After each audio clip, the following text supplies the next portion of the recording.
Bom dia a todo mundo aí. Hoje, dia 22 de maio.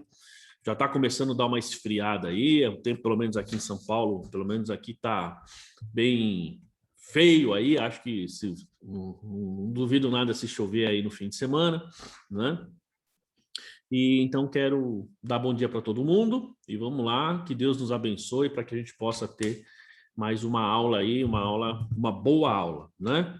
Agradeço aí o Alex, que tem me mandou uns negócios lá para eu ver, né, Alex? Agora a gente está avançando, aos pouquinhos eu vou vendo esses detalhes aí, aquilo que você me mandou lá da GV, achei bem bacana, né? Vamos tocar eu vou fazer essas coisas aí também, para a gente ficar aí num padrão cada vez mais elevado, tá?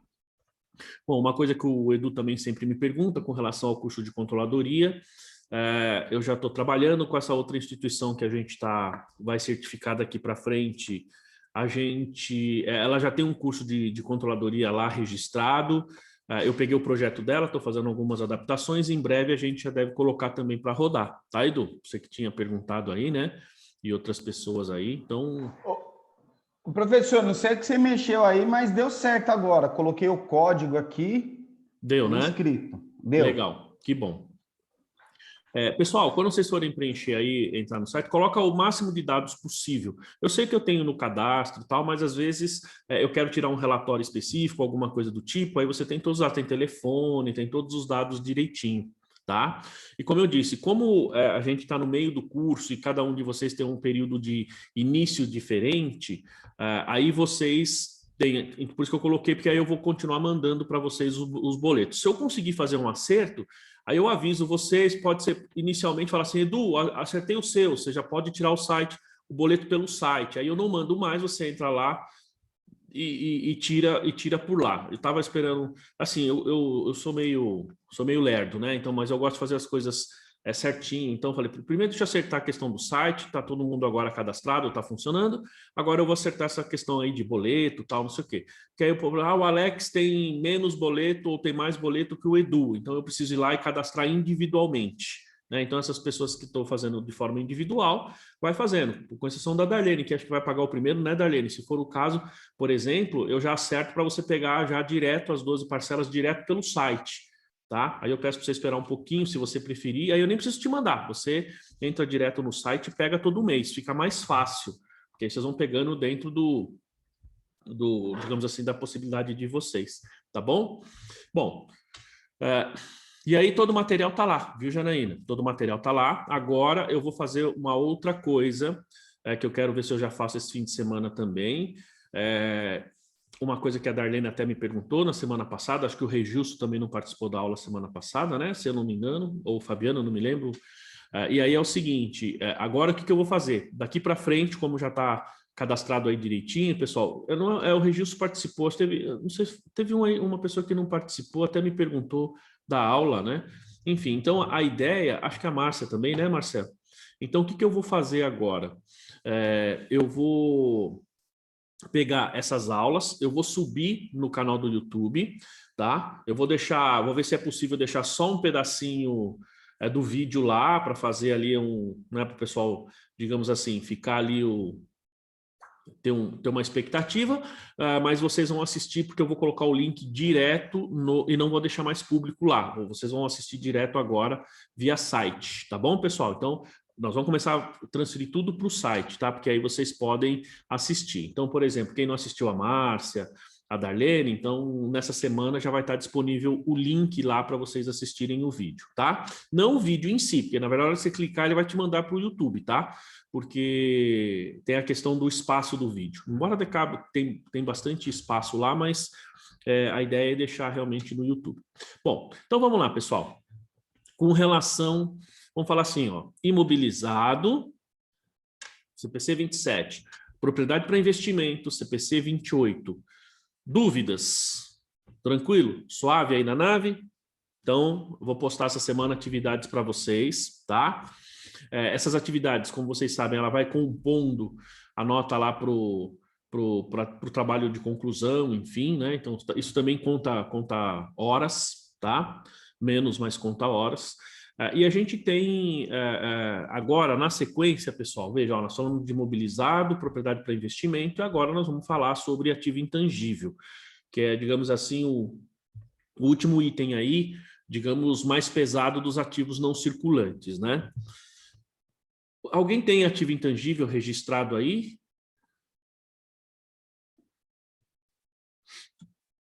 Na empresa ou no cliente? O Regilson ia registrar essa semana, né, Regilson? Aliás, você me fez a consulta lá, uma parte, a outra parte eu não consegui te mandar, mas o que você tinha me mandado lá no vídeo estava correto, tá? O que você me mandou. Você tem uma parte lá que você tem a menos-valia que você... Aí não é menos-valia, né? Você tem uma parte ágil e a outra parte vai ser... como é que chama? Goodwill, enfim, né? A gente vai falar um pouquinho isso. Tranquilo, professor, deu certo, viu? Ajudou bastante lá. A primeira que respondeu, já consegui fazer os lançamentos, deu tudo certo. E como ficou lá com o seu chefe lá? Ele entendeu bem aí o lançamento e tal, não? Entendeu? Aí eu falei com ele concordou, né? Que eu até comentei que tinha visto com o senhor, aí depois tive uma reunião com o controller lá da empresa, a controller, expliquei também, questionou algumas coisas, mas passou, ok? E com uma moral lá, graças ao senhor. Aí sim, isso aí, é isso que é o mais importante, é vocês E já ganharem moral indiquei na o curso, empresa. hein? E já indiquei o curso. Opa, é isso que interessa, isso que importa, né? Digo assim, o que importa é vocês ganharem a moral lá. Bom, Regilson, uma coisa importante. Ficou claro para você o que é Goodwill ou não? Porque nós vamos falar sobre Goodwill aqui, nós vamos falar sobre o que é ativo intangível, e aí pergunto para todo mundo.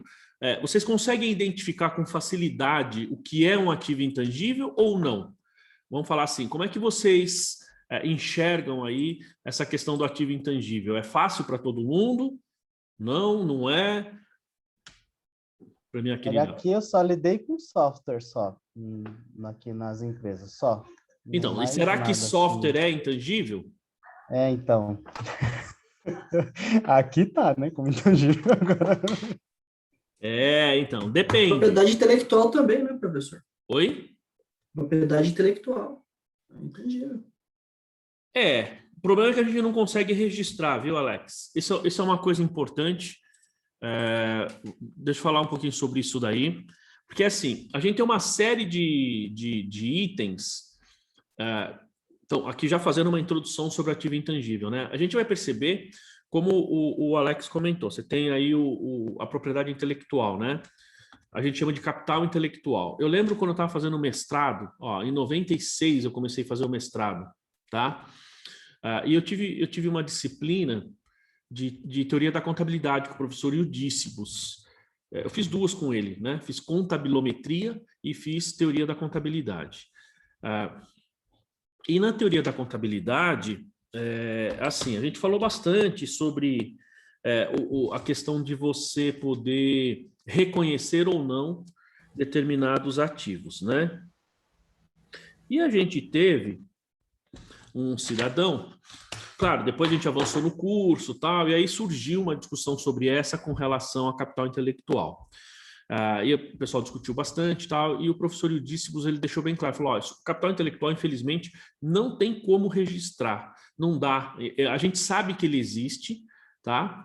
Isso até faria parte do, vamos falar assim, do Goodwill. Ele existe, a gente sabe que ele existe, né? Mas não tem como registrar, porque a gente primeiro não consegue mensurar o custo desse capital intelectual. Quanto custa, por exemplo, vamos supor, nós estamos aqui com várias pessoas, né, vários alunos, então, boa noite, bom dia a Daiane também, que acabou de entrar, né? Então, nós estamos aí agora com, quer ver, nós estamos aqui, 1, 2, 3, 4, 5, 6, 7, 8 pessoas, é isso? 3, 4, 5, 6, 7, tá faltando um aqui, hein, na minha lista, hein?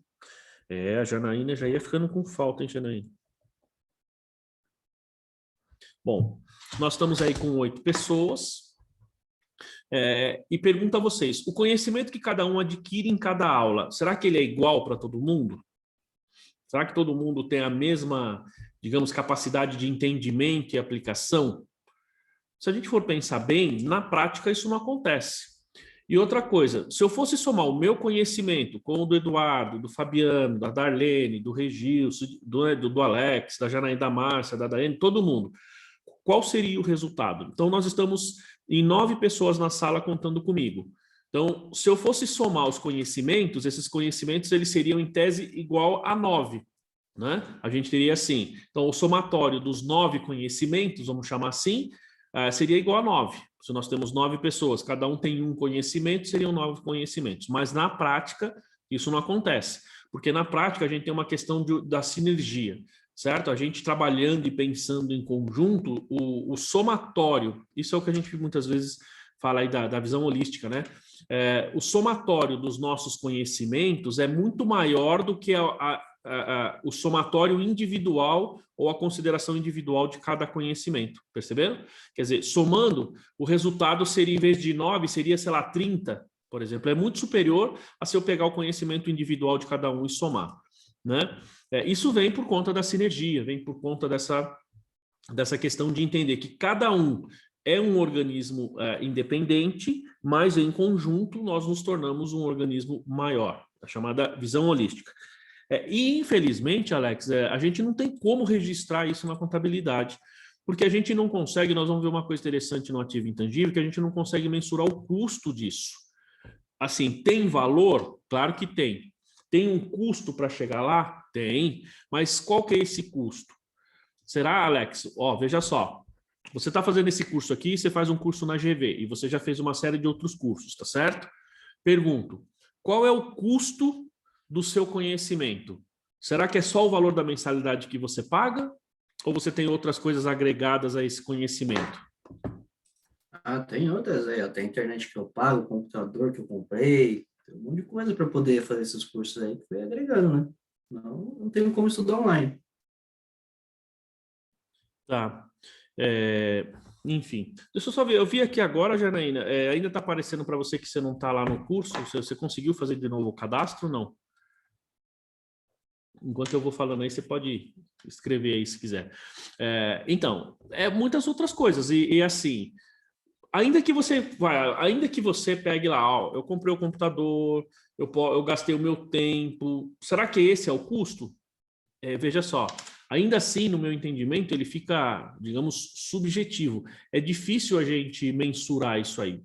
Mesma coisa quando o Regilson falou, o próprio Edu também, a gente tem um software. O software, ele é um ativo intangível? Bom, a princípio nós vamos perceber que sim, mas dependendo da forma como a gente adquiriu, como a gente desenvolveu, a gente pode perceber que não. Às vezes a gente fala de um software, a gente fala de uma marca, por exemplo, né? Então, será que essa marca que está aqui atrás, aqui, ó, vocês estão vendo ali, né? Pocopets aí e tal, ela é um ativo intangível?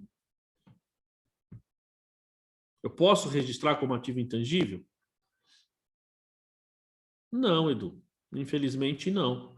O Edu está ali concordando. O Regis falou que sim, mas não. Não posso. Né? Vocês vão ver que o ativo intangível, eu vou ser sincero, né? Tá bom, eu vou dar uma olhadinha, Janaína, no intervalo, tá bom?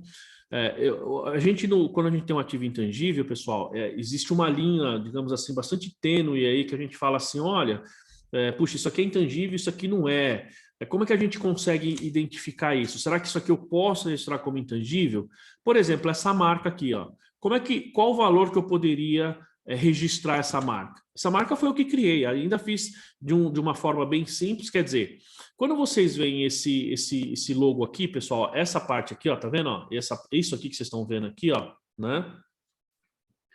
Exatamente, Daiane, ó, quando é marca própria, não há como dar valor.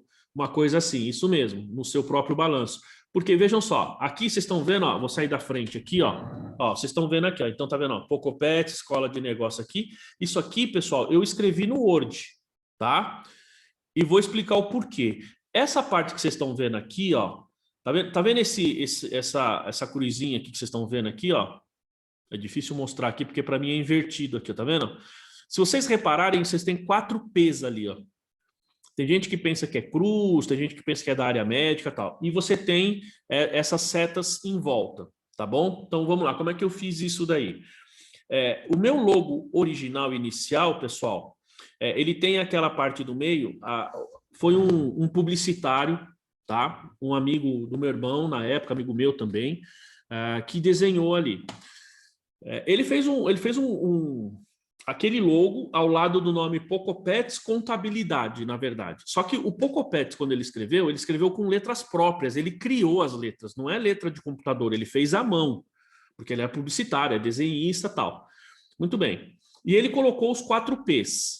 Qual o significado daquilo? Que depois eu até acabei mudando. Ele falou, ó, você tem 4 P's ali de Pocopets.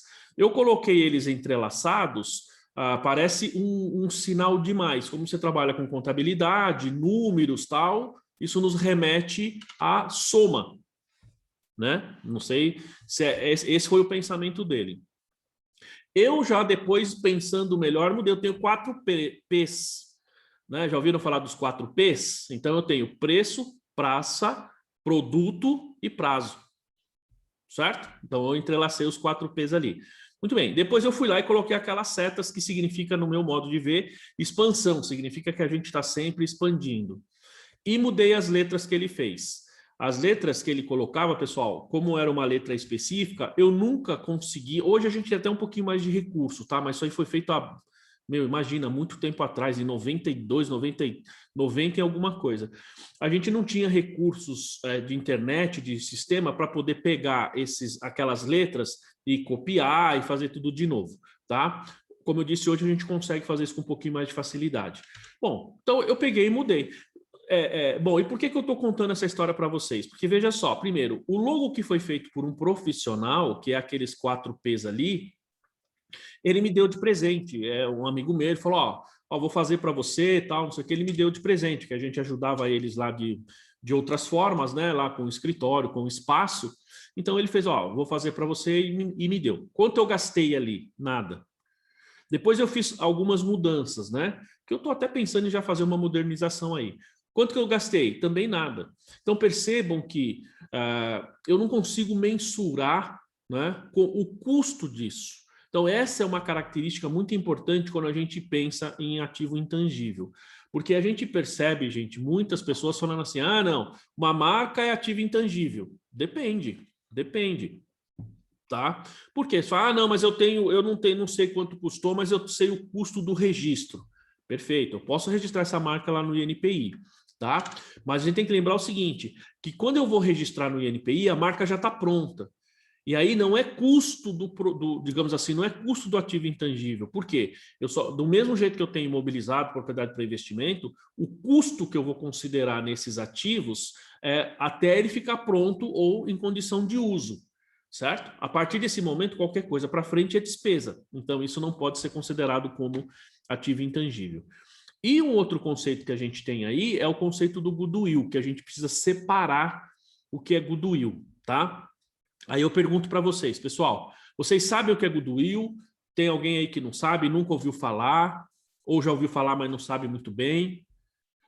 Como é que vocês estão aí com o goodwill? Porque uma coisa importante é a gente separar o intangível, aquilo que é ativo intangível, daquilo que é goodwill. Os dois são intangíveis, tá? Mas precisa ser separado. E nós vamos entender o porquê. Todo mundo sabe aí o que é, não? No último cliente que eu tava, tinha uma conta lá de goodwill lá, mas eu não lembro. Não, tá bom. O nome é bonito, mas eu lembro que a coisa não é tão complexa, professor. Não me recordo agora. Hoje, Alex, está mais fácil realmente o entendimento. A primeira vez que eu vi isso, cara, eu vou ser sincero, eu demorei muito tempo para entender. Eu sou meio lerdo, né? Então, como eu disse, eu aprendi isso lá com o professor Eudícibus, lá na PUC, né, no mestrado. E aí, eles falavam lá como se fosse, sabe, uma coisa simples, uma coisa fácil, tal, mas olha, eu demorei para entender. Confesso que eu só fui entender agora, depois com as novas normas, principalmente com o estudo do CPC 4, porque aí você começa a estudar, começa a entender, aí você vai vendo uma pessoa falar uma coisa, outra e tal, e aí eu consegui entender bem. Hoje, basicamente, eu não tenho mais problema com relação a isso. Mas a gente vai entender, vocês vão sair daqui entendendo o que significa, que é o mais importante, e basicamente como que a gente tem que considerar isso daí e como ele surge, né? A gente tem situações que ele surge assim, que a gente consegue identificar muito facilmente, e tem situações que não, como é o caso desse que o Regilson me fez a consulta essa semana aí, né? Que é o caso mais, digamos assim, um dos casos mais comuns do surgimento do goodwill, tá? Bom, vamos lá, pessoal. Então, quando a gente começa aqui, então, falar aqui do CPC 0, ou CPC 4, né? Então, estamos falando aqui ativo intangível, CPC 4, tá? A gente tem aqui o seguinte, ó. Então, primeiro, qual que é o objetivo desse CPC? Ó, primeiro, definir tratamento contábil dos ativos intangíveis que não são abrangidos por outros pronunciamentos. Por que ele diz isso? Porque a gente tem determinados ativos intangíveis que surgem a partir de outras normas, como é o caso, por exemplo, da combinação de negócios, que vem do CPC 15. Tá? Então, aqui, eu sempre penso assim, aqui no CPC 4, a gente entende o que é goodwill, tá? A gente vai entender o que é, mas a gente tem também que entender que ele pode surgir a partir de outras operações, certo? E aí a gente tem que ir lá no outro CPC para ver, porque às vezes o tratamento que é dado pela outra norma, tá? Como é o caso do CPC 15, que a gente vai ver também depois. Bom, então, estabelecer que a entidade deve reconhecer um ativo intangível apenas se determinados critérios forem atendidos. Então, não é o fato de eu, por exemplo, ter uma marca, ter uma patente, ou ter um software que a gente entende que é um ativo, ou mesmo capital intelectual, né? Entre outras coisas. Por exemplo, eu tenho lá minha carteira de clientes, né? Tenho lá todos os meus clientes. E isso a gente pode considerar, em tese, né, pelas características, até seria um ativo intangível, mas eu não posso registrar isso na minha contabilidade, não dá para fazer, certo? Por quê? Porque como que a gente cria a nossa carteira de clientes? Ao longo do tempo, você tem anos e anos que você vai criando, você pega uma revista, ele até vai dar esse exemplo mais para frente aqui, mas você pega, por exemplo, a revista Veja. Então, ela tem a marca, certo? Né? Revista Exame, o próprio jornal, Estadão, Folha, entre outros aí, né?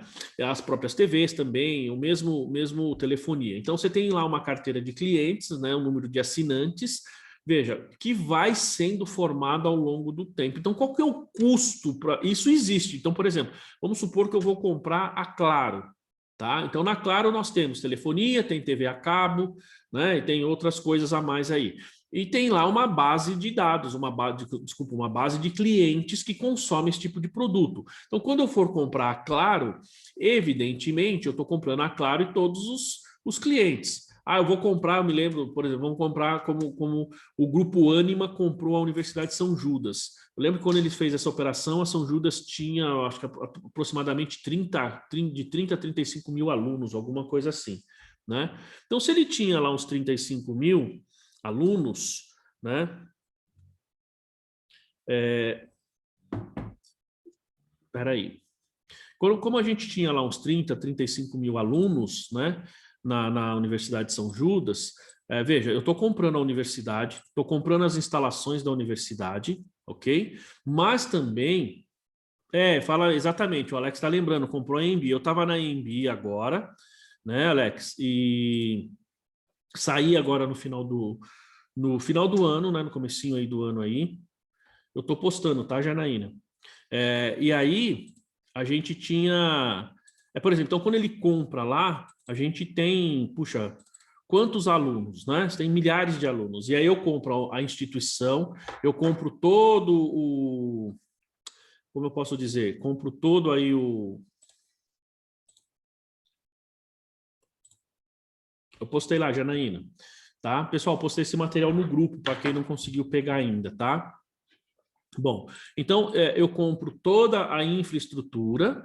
Lógico que muitas vezes os prédios são alugados, eu não estou comprando, mas estou comprando a carteira de alunos também, tá certo? Estou comprando o número de alunos que tem. Então, veja que isso entra no preço, tá certo? Entra no preço, porque são os alunos que vão fazer que a empresa consiga gerar o fluxo de caixa. Perfeito? Então, isso é o que vai fazer a diferença para essa faculdade, né? Comprar ou gerar, digamos assim, comprar não, para gerar o fluxo de caixa. Agora, quanto vale a carteira de alunos? Qual que é o valor? Eu consigo mensurar isso? Veja, eu que estou comprando, sim. Eu posso chegar para o Alex e falar assim, Alex, você tem aí uma escola, você tem, sei lá, 3 mil, 5 mil, 10 mil alunos, isso, posso fazer um valuation disso daí e falar assim, ó, a gente tem uma média de novos alunos ou de alunos entrantes, né, a cada período, a gente tem alunos concluintes, a gente tem alunos que desistem, você tem uma média disso, o ticket médio que a gente fala da escola do Alex é tanto, eu fazer uma projeção para tanto tempo, eu te pago tanto, perfeito? Perceberam a diferença? Ó, nesse caso, eu sei exatamente quanto custou essa carteira de clientes, então eu tenho um ativo intangível. Agora, eu que desenvolvi essa carteira de clientes, eu não tenho como mensurar esse custo, então eu não posso registrar como ativo intangível, tá? Então, isso, gente, é um ponto fundamental aí para que a gente possa reconhecer como ativo intangível. Por isso que ele fala, estabelecer que uma entidade deve reconhecer um ativo intangível apenas se determinados critérios forem atendidos, tá? E aqui ele especifica como mensurar o valor contábil dos ativos intangíveis e exige algumas divulgações específicas. Então, esses são os pontos básicos que a gente vai ver aqui na norma, tá? Então, até onde essa norma vai? O que ela alcança? O que ela, digamos assim, ela abrange, né? Então, contabilização de ativos intangíveis como um todo, a princípio, exceto ativos intangíveis dentro do alcance de outros pronunciamentos, tá? Basicamente, quando a gente fala do goodwill, ele vai falar no próximo item aqui, ou basicamente quando a gente vem, assim, via de regra, pessoal, está no CPC 15, tá? Ó, ágio pago por expectativa de rentabilidade futura, o chamado goodwill, ou fundo de comércio surgido na aquisição de investimentos avaliado pelo método da equivalência patrimonial ou decorrente da combinação de negócios, tá? Ativos financeiros, que atendem à definição de ativos de instrumentos financeiros, arrendamentos mercantis, tá? Então você pode ver que se tiver algum tipo de intangível nesses CPCs, então a gente tem que olhar especificamente estas normas, o direito de exploração de recursos minerais. Não sei se vocês repararam, mas esse último item aqui, ó, direito de exploração de recursos minerais, isso está praticamente em todas as outras normas, tá? Ó, ativos intangíveis de longo prazo, classificados como mantidos para venda, tá? Então ele também não abrange, porque isso aqui ele está no CPC 31, certo? Ativos fiscais diferidos também não, está no CPC 32. Ativos decorrentes de benefícios a empregados também não, está no CPC 33. Custo de aquisição diferido e ativos intangíveis de direitos contratuais de segurador e contrato seguro também não, CPC 11. Tá? Então, esses itens todos que nós estamos vendo aqui, pessoal, eles estão aí em outras normas, por isso que ele não, nessa norma não é abrangida. Agora, pessoal, você viu que ele fala logo de cara aqui, e vocês vão ver ao longo de todo esse CPC, exceto o goodwill ou ágil por expectativa de rentabilidade futura. Deixa eu explicar já de início o que é goodwill. Então, quem chutaria aí, ou quem poderia definir, falar ou explicar o que é goodwill? Acho que a Darlene, acho que é a pessoa mais indicada para explicar para a gente o que é goodwill. Alguém aí nunca ouviu falar, pessoal, em goodwill? Nunca ouviu falar? Fala assim, ó, eu nunca ouvi falar. Né? É normal porque não é sempre que a gente ouve realmente isso daí. Né? Quem poderia nos dar aí uma... A Darlene não é, Darlene? Alguém aí poderia nos dar uma força? Eu falei para a Darlene, falei brincando. Pode ser qualquer um aí, tá, pessoal? É o ganho quando você compra outra empresa, professor? Um ganho, Daiane, não. Não? Então tá não. bom. Não é não, Daiane, porque, na verdade, quando você está comprando uma outra empresa, você está tendo ali um gasto, certo? E o goodwill, ele, digamos assim, é algo que você está pagando, né? Vamos lá, Regilson, explica para a gente aí, a gente que conversou sobre isso essa semana. Vamos ver se ficou bem claro para você o conceito ali.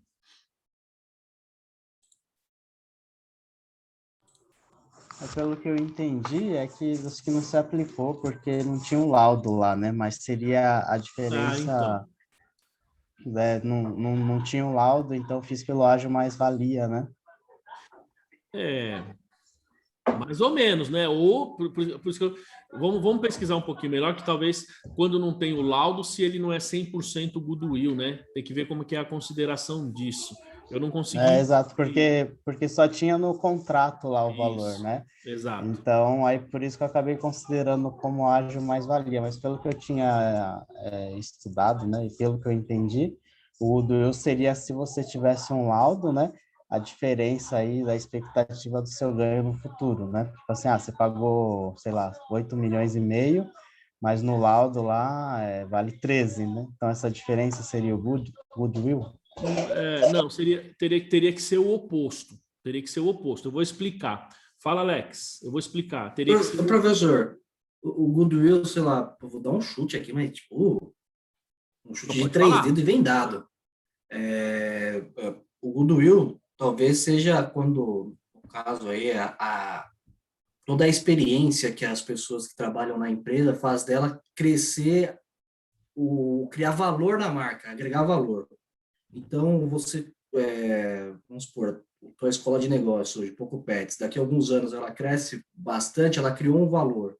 E esse valor, isso está integrado ao conhecimento de várias outras pessoas que fizeram o teu negócio crescer. Então, hoje, você não consegue mensurar daqui a algum tempo quanto essa marca vai valer. Então, eu compro a marca pelo que ela representa. Então, é muito comum, sei lá, a gente chegar num restaurante, pedir a Coca-Cola, porque a gente compra a marca, não está comprando o refrigerante em si. Então, está comprando o que ela representa. A confiança que a gente adquire no produto ou no serviço. Veja que isso que você está falando, ele até pode gerar um goodwill. Ele não é necessariamente o goodwill. Ele pode gerar o goodwill. Porque como a Daiane tinha falado, é um ganho que você tem. Não, aí eu respondi para ela, não, é algo que você paga. Então, por exemplo, o goodwill é justamente alguma coisa, digamos assim, que você paga. Vou falar de forma bem simples, tá? O goodwill é aquilo que você paga, mas você não está comprando nada, tá? Você só está comprando uma expectativa. Você está pagando por nenhum ativo. Ficou claro? O Edu fez cara feia ali, né? Ou Professor, voltando só, se tivesse na questão, se tivesse o laudo, então, e o valor fosse comprado pelo laudo, então aí seria o goodwill, é isso? poderia ser. Porque foi pago pelo PL, né? Eu fiz pelo PL, né? Então, vamos lá. Vamos explicar. Eu vou explicar o que é o goodwill. Uma das formas do goodwill, nesse exemplo do Regilson, só para vocês saberem. Então, se o Regilson me autorizar, eu conto o caso aí. Foi assim, ele tem um cliente que comprou uma outra empresa, tá? Ele tem uma empresa que comprou outra. Então, essa empresa pagou, eu vou chutar aqui os valores, tá? 10 milhões de reais. E o PL dessa outra empresa, vamos falar assim, a adquirida, ela é uma empresa que tinha um PL de quanto? O PL estava negativo, inclusive, não estava? Estava negativo em 1,3 milhão, mas aí em 31/12 virou positivo, né? Tá. Fizeram um aporte e tal. Beleza. Então, vamos considerar que ele tem um PL de 2 milhões. Tá? A empresa tem um PL de 2 milhões. E aí a empresa pagou, nessa empresa que comprou, pagou 10 milhões. Tá bom?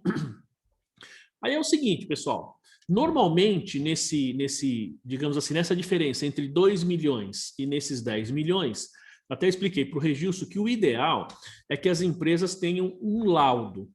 Qual a finalidade desse laudo? É avaliar os ativos que a gente chama de ativos identificáveis. O goodwill é algo que não é identificável, ou seja, assim como o intangível, que a gente vai ver o conceito aí. Mas para ficar claro, então quando a gente tem, imagina o PL da empresa, que são os ativos líquidos, ou seja, os ativos menos o passivo, você tem o total do seu patrimônio líquido, que seria, nesse exemplo, 2 milhões. Tá bom. Aí você tem lá, você contrata lá o Edu, ele é um especialista, ele vai lá e faz um laudo. O que esse laudo vai conter?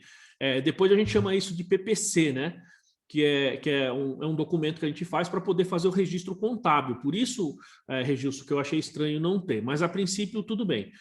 Bom, aí o que acontece? O Edu vai lá e fala assim, ó, então essa empresa ela tem o contas a receber, tem aplicação financeira, tem os estoques, ela tem impostos a recuperar, ela tem, por exemplo, adiantamento a fornecedores, tá certo? Estou falando uma série de ativos. Aí ela tem propriedade para investimento, ela tem obras de arte, ela tem imobilizado, ela tem ativo intangível, tá certo? E tem lá os seus passivos. Bom, então ela tem essa dívida com o banco, tem esse aqui com o fornecedor e assim vai. Então, aí o Eduardo pega no laudo dele e fala o seguinte, ó, esses ativos e passivos, tá, levados a valor justo, porque esse laudo ele tem que ser feito a valor justo. Então, veja, valor contábil 2 milhões. O valor justo seria 5 milhões, certo? Veja, nós estamos falando de uma diferença de 3 milhões de reais em todos esses ativos e passivos. Aí, gente, como o Eduardo foi lá e fez o levantamento individual, isso significa que ele identificou esses ativos, tá certo? Isso são os ativos identificáveis. E aí ele fala assim, ó, então, essa empresa, pelo valor justo, com os ativos identificados, vale 5 milhões de reais. Ficou claro até aí, pessoal? Então, você tem uma empresa cujo PL é 2 e os ativos e passivos, vamos falar assim, o patrimônio identificável é 5 milhões, porque tem um laudo e ele avaliou em 5 milhões. Tá certo? Perfeito? Muito bem. Aí eu pergunto, esta diferença entre o PL e o valor justo é o que nós chamamos de ágio por mais-valia. Tá certo? Ágio por mais-valia. Aí eu pergunto, gente, se uma empresa ela vale, digamos assim, 5 milhões, que está comprovado no laudo, certo? Por que você paga 10 milhões se ela vale 5? Por que você pagaria 10 numa empresa que tem um laudo dizendo que vale 5? Por que nós faríamos isso? A expectativa de gerar mais que os 5. Ou seja, perceba que você, Eduardo, comprou uma empresa, você pagou 10 milhões numa empresa, cujo valor é 5 milhões, mas você sabe, como a Márcia falou, pela expectativa de lucro no futuro, que esses ativos, veja, eu estou pagando 5 milhões a mais, não exatamente pelos ativos, porque os ativos valem 5, mas eu estou pagando 10. O que eu estou comprando com esses 5 a mais? Eu estou comprando a expectativa de que todos aqueles ativos em conjunto, e aí entra os conceitos que o Alex falou, capital intelectual, a própria força da marca, certo? É como ele falou, você chega para o cara e fala assim, você não fala para o cidadão, vamos tomar um refrigerante? Normalmente você fala, vamos tomar uma Coca? Você chega lá, você pede Fanta, chega lá, você pede Guaraná, mas você convidou ele para tomar uma Coca. Né? Por quê? É a força da marca. Então, isso está embutido. Então, por exemplo, o capital intelectual. A gente só trabalha aqui, o pessoal realmente é muito bom, o pessoal conhece muito bem do que faz, e eu estou pagando por isso. Então, isso tudo, veja, você está pagando um valor pelo conjunto de ativos, não por um ativo especificamente. Então, este valor a mais é o chamado goodwill. Então, ó, o valor do laudo, PL, né, é o que vai entrar no meu ativo. A diferença entre valor do laudo, valor contábil e valor do laudo seria o ágio por mais-valia, tá?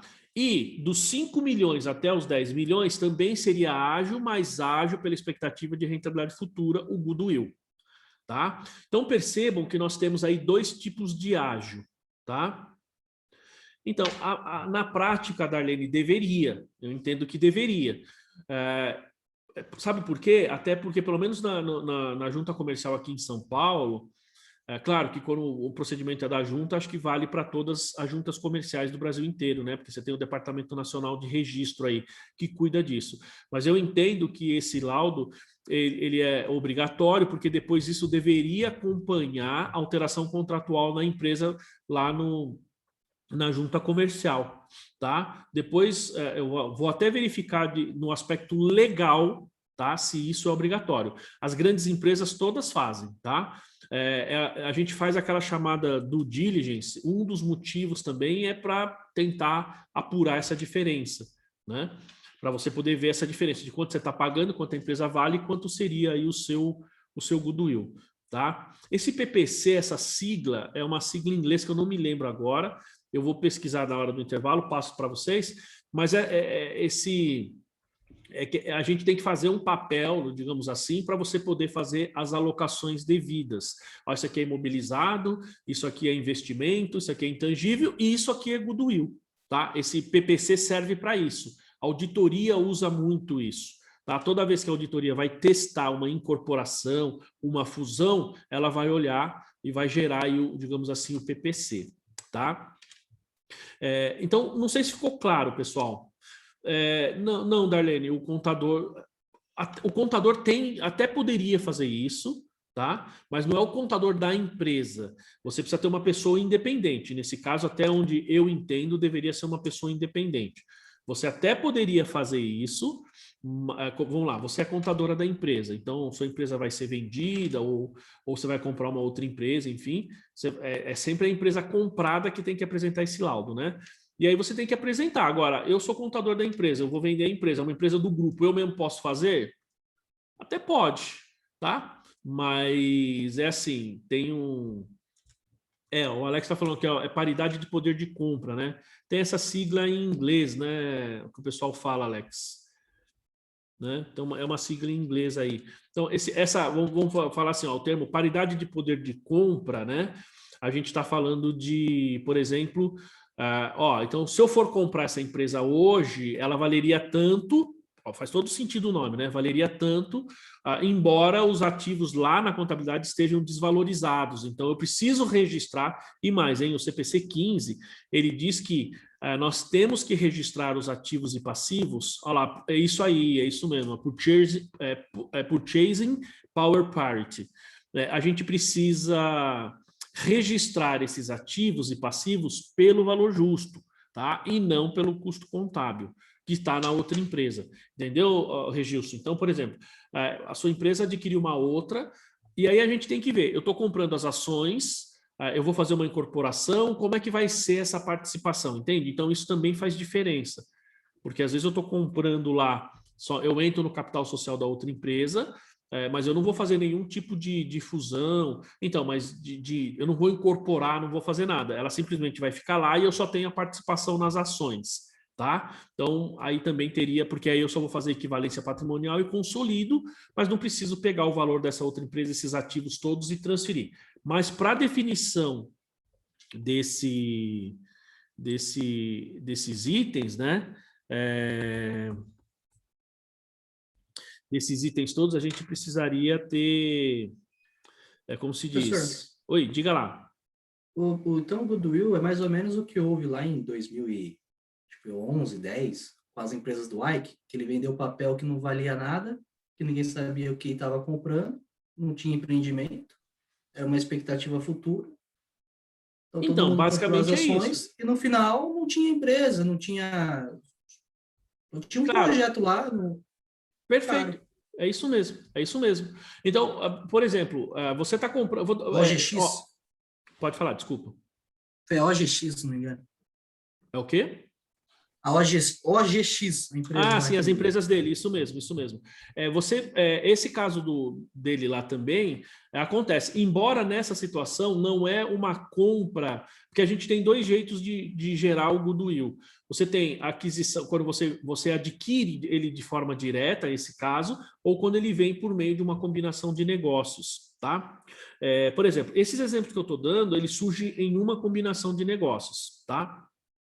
Quando você tem, por exemplo, alguém já ouviu falar em luva ou fundo de comércio? Como o próprio slide fala aqui, ó, né, o goodwill ou fundo de comércio, ó, surgido na aquisição de investimentos avaliado pela equivalência ou decorrente da combinação de negócios. O que é um fundo de comércio? A gente chama tradicionalmente, né, e popularmente de luva. Né? Sabem o que é, não? Eu acho que eu até já falei para vocês, mas vou repetir aqui. Há um tempo atrás, eu estava conversando, não sei se foi com alguém de vocês aí, acho que foi, tá? Que, vamos supor, se eu quiser alugar um imóvel lá na 25 de março, então vou lá falar com um chinês, com um coreano, vou alugar o imóvel. Gente, para eu alugar o imóvel, ou se eu for abrir uma loja no shopping também, para eu alugar o imóvel, eu tenho que dar na mão do cidadão, em geral, uma loja não muito grande, R$1 milhão no mínimo. Tá? Eu vou dar para o cara R$1 milhão. Veja, gente, eu não estou comprando o imóvel. Eu só estou pagando para poder alugar o imóvel. Fora os 15, 20, sei lá, R$25 mil, dependendo do tamanho da loja, 10 mil, que você vai ter que pagar todo mês. E normalmente o pessoal renova isso daí a cada 2, 3. Tem gente que falou que renova a cada 1 ano, né? Por que você paga R$1 milhão e se você não está comprando nada? Vale a pena ou não? Então, se você está pagando, o Edu está concordando ali, se você está pagando R$1 milhão é porque você entende que aquilo vai te trazer retorno. Mas o que você está comprando propriamente dito? O direito de vender lá na 25. Exato, o direito de você ter um ponto ali de vender. Mas você não está comprando nada, você concorda? É só um direito. E o que é esse ativo? Oi? Isso não deveria estar no preço do aluguel? Mas as pessoas cobram, Edu. As pessoas cobram. Tem situações que eu acho que vale a pena, que eu acho que faz sentido, tem situações que não. Por exemplo, você vai alugar uma loja no shopping. Então, você vai lá, você vai alugar uma loja, você vai pagar a luva também, tá? E normalmente está acima de 100, dependendo do shopping, 200, 1.000.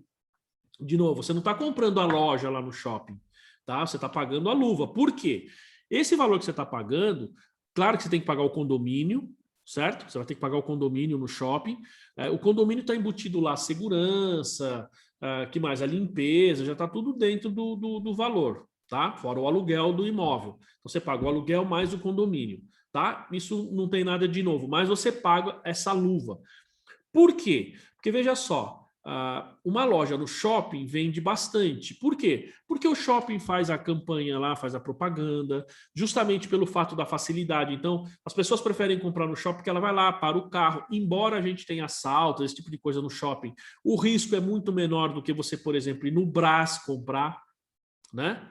Você vai no Brás, pessoal, tá uma coisa de louco. A última vez que eu vi algumas reportagens, o que os caras faziam? Você tem um casal, os bandidos vinham, pegavam o cara, espancavam o cara no meio da rua do nada e aí roubava, mas eles batiam no cara, né?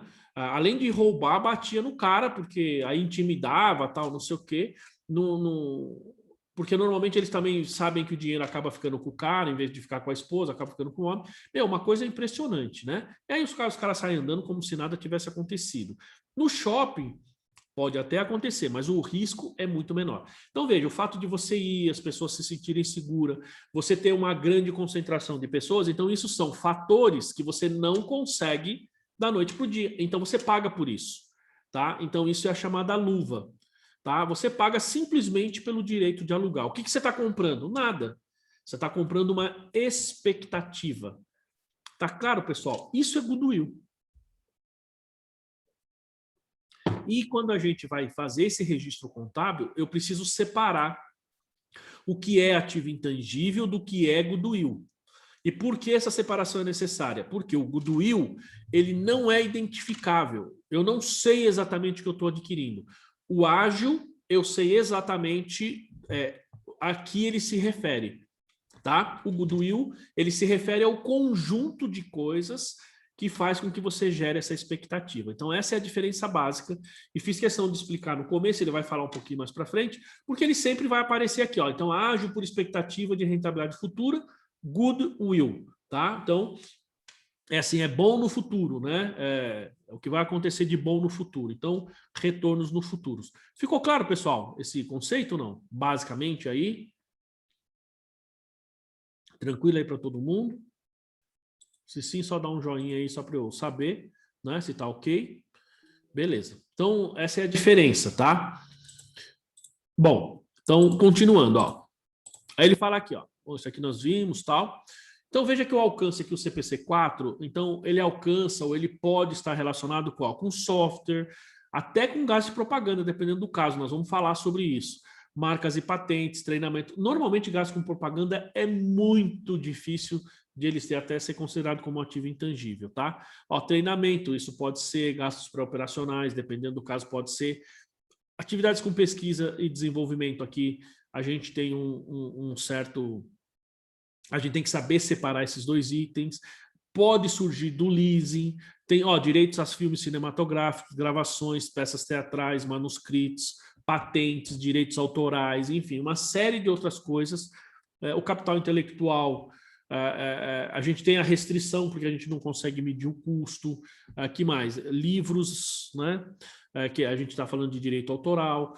A gente pode ter métodos, tá? Então, por exemplo, o COC, não sei se vocês conhecem, né? Que é uma escola de educação, acho que infantil, ensino médio e cursinho, se não me engano. Eles usam uma metodologia que eu acho que é a metodologia do colégio objetivo. Tá? Então veja que assim, já ouviram falar? Esse é o método do objetivo. Então veja que aquilo ali foi desenvolvido pelo colégio objetivo, tá? Então é um ativo intangível do colégio objetivo. Talvez não esteja registrado na contabilidade, porque talvez você não consiga mensurar o custo, até porque isso está normalmente em constante evolução, tá? Mas se eu for comprar o colégio objetivo, por exemplo, eu posso comprar o colégio, olha só, uma outra coisa que nós vamos ver, ele é separável. Eu posso comprar o colégio ou posso comprar só o método, certo? Eu posso chegar lá, eu quero comprar o método. Daqui para frente vocês não podem mais usar. Aí o colégio objetivo passa a usar outro método e eu uso aquele método do colégio objetivo. Então, percebam que a gente também tem uma característica, né? Se é o método do colégio objetivo e ele não é mais do colégio objetivo, então não é mais método do objetivo. Perceberam que também tem essa característica, né? Então a gente vai entender um pouquinho como é que fica isso daí. Ô, professor, tá? Diga. Quando eu trabalhava no Walmart lá, aquele mercado Big vendeu vendeu o Big lá para o mercado. E aí é o seguinte, as lojas, o físico, o Carrefour comprou. Então, todo lugar que era Big, agora é Carrefour. O Pão de Açúcar, se eu não me engano. Tá. E a marca Big, o Walmart comprou. Então, o físico foi para um e a marca foi para outro. Então, percebe? Então, por exemplo, hoje, se você for olhar o balanço do Walmart, ele vai ter lá registrada essa marca Big, certo? Ele vai ter essa marca registrada lá no balanço. E aí, efetivamente, ele pode registrar, tá? Por quê? Porque a gente vai perceber que tem a questão do custo, o custo é mensurável, não foi uma marca desenvolvida internamente. Então, um exemplo que eu uso bastante é o da Diageo. Vocês conhecem a Diageo? Já ouviram falar da Diageo? Não? A Diageo é uma empresa que administra, né, o que tem marcas de bebidas. Então, por exemplo, ela é dona da marca lá da José Cuervo, ela é dona da Johnnie Walker, enfim, de uma série de bebidas aí, tá? E ela, alguns anos atrás, comprou a Ipioca. Então, ó, ela comprou a Ipioca, que é aquela cachaça cearense, se eu não me engano. Né? Então, ela pagou 53 milhões de reais. Isso é público, estava uma informação no jornal, tá? Ela pagou 53 milhões, comprou a marca e parte do processo produtivo. Por que eu digo parte do processo produtivo? Eu acho que a empresa que produzia a Ipioca deveria ter outras cachaças, que deve continuar produzindo, né? Porque ele não comprou a empresa, ele comprou a marca e uma parte do processo. Por que parte do processo? No meu entendimento, é a parte que produz a Ipioca, certo? Eu não posso comprar uma cachaça Ipioca, vender Ipioca e ali dentro não ter mais a Ipioca, porque quem é bebedor, né, quem bebe cachaça, quem gosta da marca, sabe. É igual aquela pessoa que gosta muito de Coca-Cola. Se você vai dar uma Pepsi no lugar da Coca-Cola, visualmente a pessoa pode não perceber, mas na hora que ela coloca na boca, ela sabe. Ela sente a diferença, né? E isso também vale para cachaça, vale para uma série de produtos. Então, veja que, neste caso, o que nós temos? Ela comprando um ativo intangível. porque a gente vai ver que tem valor definido, vai ter uma questão aí de vida útil, tudo isso. E esse caso não é goodwill, hein, gente? Por quê? Porque eu sei exatamente o que eu estou pagando, a não ser que tenha um laudo que diga assim, ó, você está pagando 20 milhões pela marca e o valor da marca seria hoje 20 milhões e você está pagando aí 50 milhões. Você vai falar, mas como é que eu chego nos 20 milhões? Normalmente, expectativa, você vai fazer fluxo de caixa, você vai fazer um valuation para saber qual seria o valor justo daquela marca naquele momento. E se você pagou além disso, então você tem a marca por X valor e o goodwill por Y valor, tá? Bom, e a gente... Professor, e o cara que recebeu esse valor? A empresa dele vale 50 mil, só que ele recebeu 100 mil. Ele tem uma receita de goodwill? Tem uma receita. Tem uma receita. Né? Lógico que ele vai ter uma parte ali que é gasto, porque, por exemplo, ele tem... aí é um problema sério, né? Vou explicar. O Alex vai perguntar também, eu vou explicar. Fala, Alex. Não, ele falou uma coisa que me remeteu a uma coisa que eu estava lendo recentemente, que é muito aquelas questões de fundo de private equity, né? Eles fazem rodadas de vídeo para fazer a valorização do PL da empresa, não do PL, mas a valorização da empresa, e aí a empresa acaba se valorizando, a marca crescendo, e se você quiser entrar, eles falam assim, ó, você vai pagar hoje 10% do valor da empresa, nem é do PL, é do valor da empresa. Só que daqui a um tempo essa empresa vai valorizar novamente, e aí ele vai abrir mais uma rodada, então muito me parece que seria um goodwill aí, porque eu estou comprando algo que vai se valorizar no futuro. Eu tenho essa expectativa. Exato, exatamente. E se você pensar bem, tem um outro detalhe. Veja que eu que estou entrando nesse fundo, né? Eu estou gastando isso, mas esse valor ele não está registrado na empresa. Porque, gente, a gente precisa entender, né? E aí faz todo sentido isso que o Alex está comentando também, que eu tenho a questão do custo e a questão do valor. Então, por exemplo, quando você olha um balanço patrimonial, o que você tem registrado, basicamente, é o custo. Claro que ali você tem alguns itens que é valor justo, tal, mas a grande maioria está relacionada lá, está registrado pelo custo. E você faz o valor justo justamente para saber o quanto a empresa vale. E aí você registra pelo que você pagou. Por isso que eu preciso pegar o PL e fazer essa diferença com relação ao laudo. Porque o laudo vai ser o meu custo, eu que sou o adquirente, vai ser o meu custo. O que está no PL é o custo que foi construído pela empresa ao longo do tempo. Muito comum em startup, né? O Uber, basicamente. Quando era o Uber, era startup, né? Mas o iFood hoje ele só dá prejuízo. Já tem 3 anos, acho que 2 anos que ele só dá prejuízo. E o valor de empresa só cresce. Exatamente. E aí a gente pensa, isso foi o que aconteceu com aquela bolha de informática lá alguns anos atrás. O que acontece? A gente tinha lá as empresas, os caras estavam pagando milhões nas ações, estavam pagando muito dinheiro nas ações das empresas, mas você tinha algum ativo que dava lastro para aquilo? Não, se a empresa fosse à falência, você simplesmente perdia o seu dinheiro. Tanto é que houve uma queda de investimentos na época muito grande. Tanto é que nos Estados Unidos separaram as bolsas, né? Você tem a Nasdaq que cuida disso e você tem lá o Wall Street, justamente por conta de uma ter um risco maior do que a outra, né? Por conta das atividades.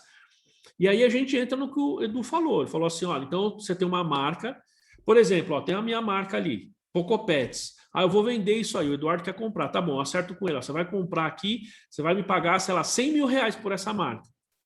Qual é o custo dela? Meu, zero. Receita de 100 mil, você não tem custo atrelado a ela, não tem jeito, tá? Então, quando você...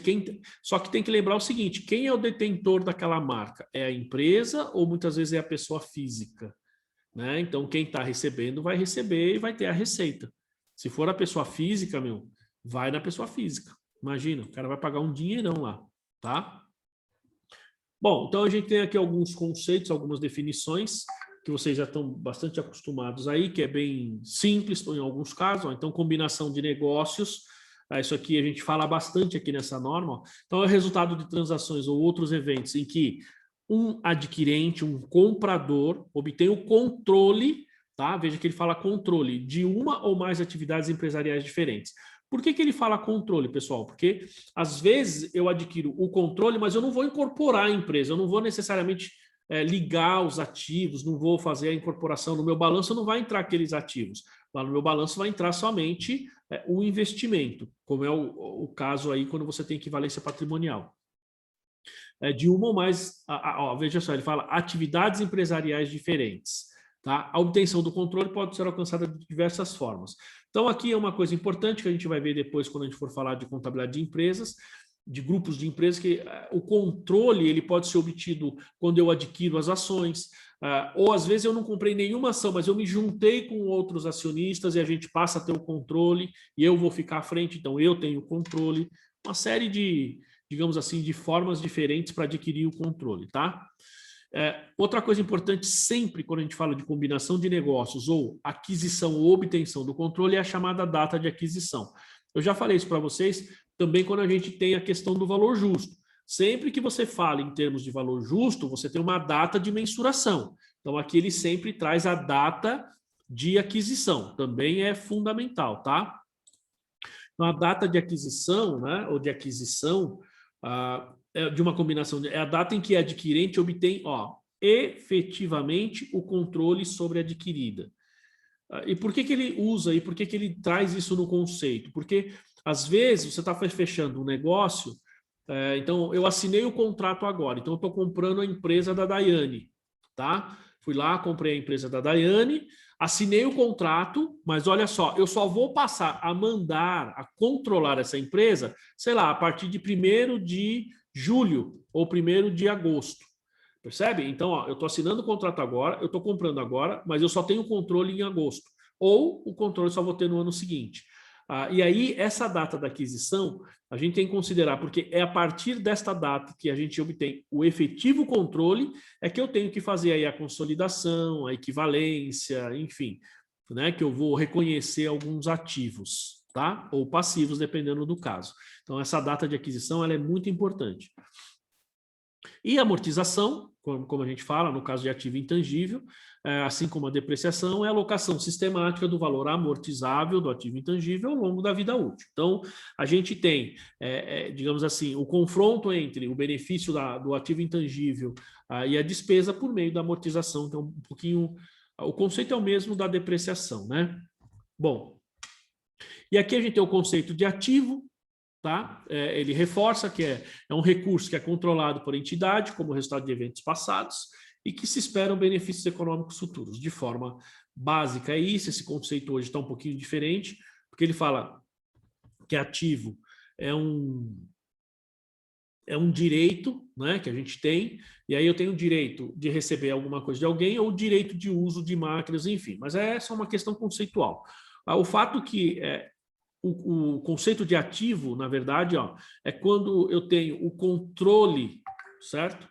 De determinados ativos, nesse caso, esses ativos seria a outra empresa, tá? Como resultado de eventos passados, então, não, por isso que a data da aquisição é importante, que ele fala assim, é quando você obtém o efetivo controle, porque quando você obtém o efetivo controle, significa que é uma operação que já passou, você já obteve o controle. Se eu vou obter o controle somente em 1º de janeiro do ano que vem, então ainda não é um ativo, porque eu não tenho controle sobre ele, tá? Então eu não deveria registrar ainda, ou pelo menos fazer equivalência patrimonial, qualquer coisa do tipo, tá?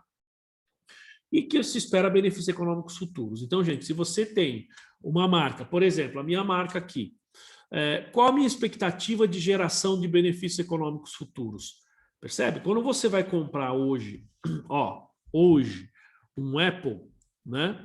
Hoje assim, né, pessoal? Você vai comprar um aparelho Apple, você tem a marca Apple. Não, é como o Alex falou, vamos lá tomar uma Coca-Cola, você vai tomar uma Coca, um Apple. Então, a gente tem esses, digamos assim, essas marcas atreladas com alguma coisa. Então, por exemplo, você dificilmente sai da sua casa e fala assim, eu vou até o mercado comprar um aparelho de barbear. Né? Vou lá comprar não é isso? Como é que você fala? Você vai comprar o quê? O que você vai comprar, Edu? Gillette. Vou comprar uma Gillette. Não é assim? E Gillette é uma marca. Gillette não é exatamente o produto. Quando eu vou falar um outro produto para vocês, Maisena. O que vem à cabeça de vocês? Uma caixinha amarela. Fala, Edu. Porque eu nem sei o que é maisena, é só maisena mesmo. Né? Maisena é amido de milho. Né? Maisena é o milho triturado, tal, refinado. E maisena se escreve com Z ou com S? Falhou a memória agora. Acho que é com Z. Com Z, a marca. Maisena se escreve com S. Aquele maisena com Z é a marca maisena. Aquilo é uma marca, né? E por exemplo, esse é um exemplo. Outros, que mais que a gente tem de exemplo aí? Você não compra aí como é que chama? Um Danone, exatamente. A Lilian falou bem. Ah, vamos comprar um Danone.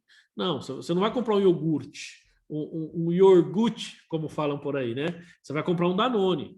Você vai comprar um Bombril, você não vai comprar uma palha de aço. Vamos lá comprar um Bombril. Ou seja, aí a gente vê a força da marca. Então, esses itens, né, eles estão de acordo com a marca. Então, em que momento a gente tem, digamos assim, o controle sobre essa marca, sobre esse produto? Então, isso é importante porque é um momento, a partir desse momento é que a gente passa a ter o ativo intangível. Então, e outra coisa, ele fala a questão do benefício futuro.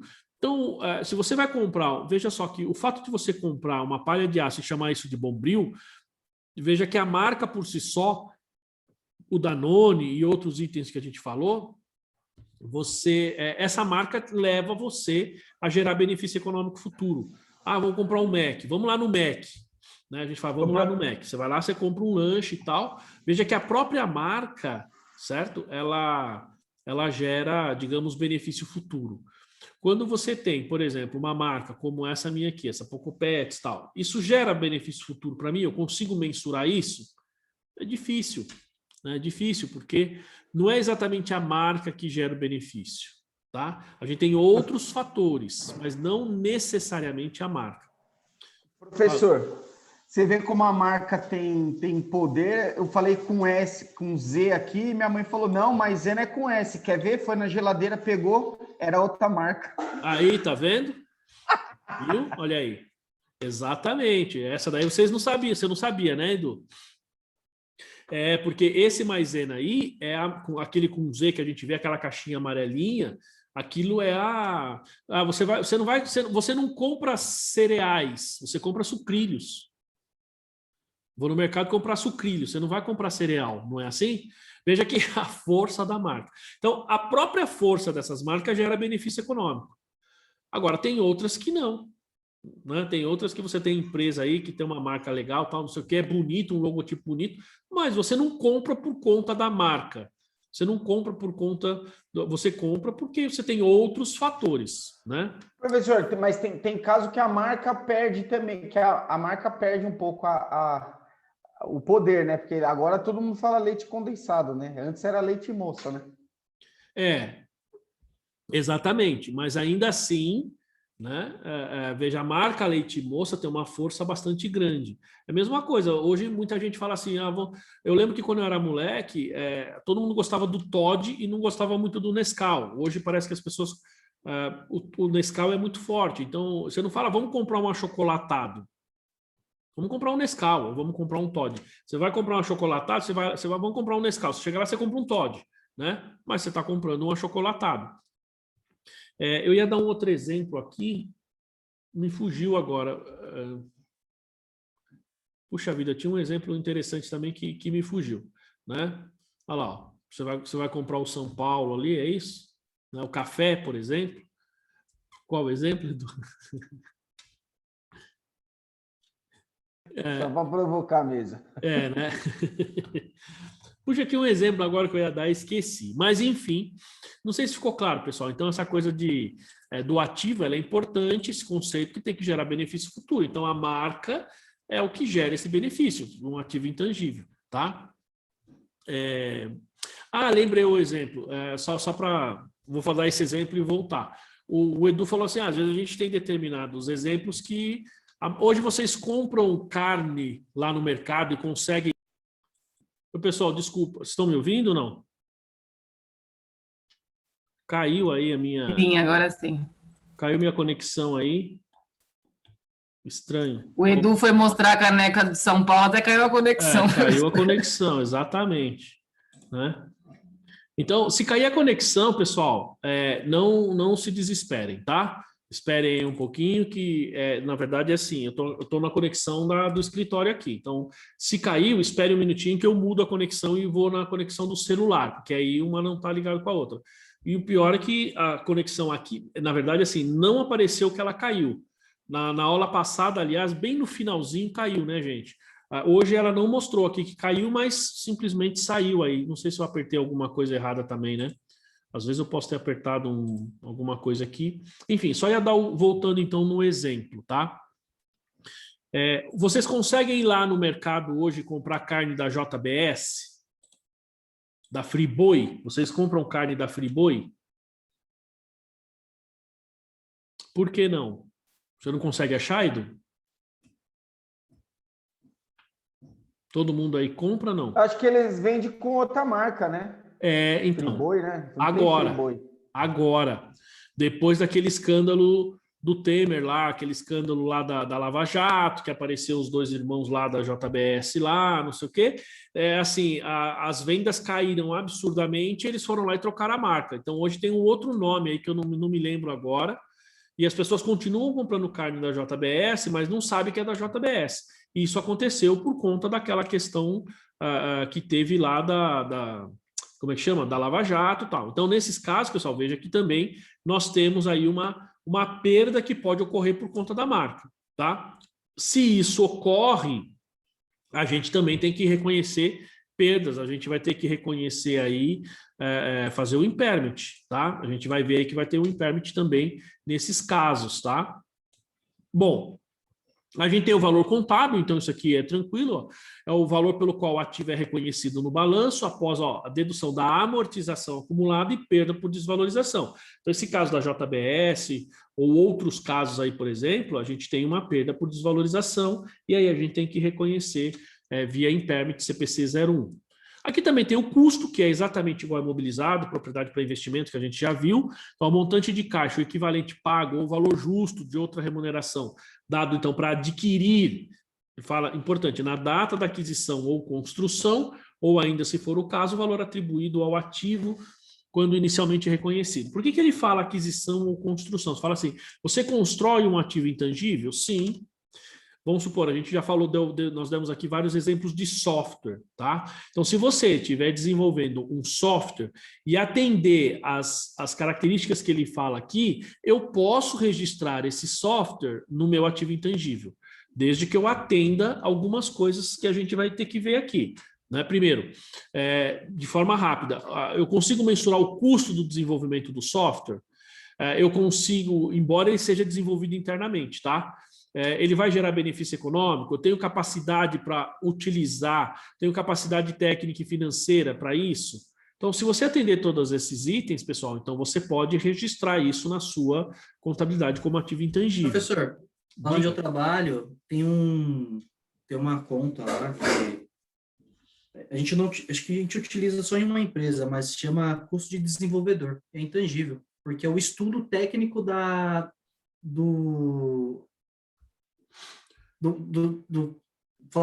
assim mais de forma mais clara, do caminho do vento, onde vai ser a melhor área para você colocar os aerogeradores, onde não vai ter impacto ambiental. Pô, isso é caro, é um estudo muito caro. E aí os biólogos, tem uma equipe toda que faz isso e eles vendem esse projeto para você poder instalar os aerogeradores nos melhores locais. Então, é um intangível, acaba sendo um estudo, um parecer, é um intangível, e aí eles já vendem esse projeto todo. Então, Alex, você usou um termo interessante aí. Você falou assim, você tem um pessoal que faz isso e vende isso para a sua empresa, ou a sua empresa que desenvolve isso com os funcionários? Não, eles vendem. A empresa já comprou o projeto pronto, porque se for desenvolver isso, leva muito tempo. É questão de anos então, para desenvolver. E também tem um detalhe, veja só. Se você desenvolver isso internamente, basicamente, nesse caso, nós estamos falando aí, assim, se eu não estou enganado, você está fazendo uma pesquisa, tá certo? Não é uma pesquisa isso aí? Isso aí seria no P&D. E pesquisa, pela norma, é despesa. Entendeu? A não ser que eu compre isso. Se eu comprar, aí efetivamente é assim, se você compra, você já tem um estudo pronto, tal, então você tem Gente, essa questão de pesquisa e desenvolvimento, que é esse exemplo do Alex, precisa ficar muito claro, tá, gente? Existe uma linha, digamos assim, é muito tênue para saber se nós estamos falando de uma pesquisa ou de um desenvolvimento, e se a gente deveria considerar como ativo intangível ou não, tá? A gente precisa pensar um pouco mais, vamos refletir um pouco mais, Alex, aí você depois vai ter condição de nos responder se isso seria efetivamente um intangível ou não, certo? Tudo bem, você está comprando, então você consegue mensurar o custo com, digamos, com segurança. Primeiro ponto, para que você tenha aí o ativo intangível. Agora, o que exatamente você tem de direito ali? Você está comprando só informação? Não sei, vamos raciocinar um pouco mais para a gente ver se... Você compra o projeto todo. Oi? No caso, eles acabam vendendo o projeto todo. Desde as informações sobre direção do vento, como ele deve ser posicionado, o que não vai impactar também na direção dos pássaros que passam na região, para ser puxado para o aerogerador também, parece que não, mas ali puxa muito. Então, é uma série de informações técnicas que vem ali, e o projeto, como é que deve ser feito, tudo. Bem bacana. Me parece que tem característica efetiva de ativo intangível. Esse negócio dos pássaros é interessante, porque para quem não está na área, né, fala, puxa, como que o pássaro interfere e tal? É um problema sério. Gente, quando os caras vão construir um aeroporto, eles também precisam fazer esse estudo de pássaros aí, tá? Não sei se vocês sabem, mas o aeroporto de Cumbica, ali em Guarulhos, ele é montado numa área e parece-me que há um tempo atrás eu vi alguma coisa que o pessoal reclama porque tem muito pássaro lá. E lá não deveria ter sido feito. Fizeram porque você tem a questão da Força Aérea, né, digamos assim, da aeronáutica, que na época da construção, lá atrás, parece que forçaram um pouco a barra, mas ali não era um local, digamos, ideal pela grande incidência de pássaros, né, que pode parecer besteira, mas não, numa aeronave, um pássaro pode derrubar uma aeronave. Né? Professor, eu vi naqueles programas lá dos aeroportos lá, que aí ele está falando de Guarulhos, e aí quando tem algum pássaro lá sobrevoando, eles têm um gavião lá só para isso, eles vão lá, soltam o bicho vai lá e mata o pássaro que tá rodeando lá. Você vê que aí eles estão usando, olha lá, o Regilson disse que viu esse episódio também, né? Então, a gente veja que são soluções naturais, não é só essa, tem outras também. Né? Em outras situações. Mas por que faz isso? Porque aí você está, digamos assim, diminuindo ou minimizando o risco, vamos falar assim, de forma natural, sem afetar, digamos assim, o meio ambiente. Quer dizer, entre aspas, né? Entre aspas. Mas o risco é grande. Então, por exemplo, nesse caso que o Alex está falando, me parece que realmente isso a gente tem as características específicas de um ativo intangível, né?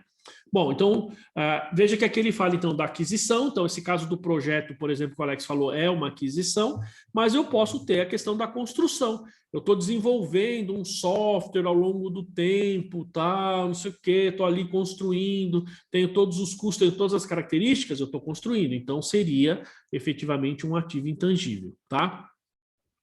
Bom, a gente... Pode falar? Eu tenho uma empresa que eu cuido, que ela gastou um valor alto para comprar um certificado lá de fora, para comprar um certificado para fazer venda lá fora. Isso também seria um intangível, né? Ela gastou os 500 mil só para ter esse certificado para poder vender lá para fora o produto dela, vender para a Europa, no caso. Então, sem esse certificado, você consegue vender, não? Não aquele produto.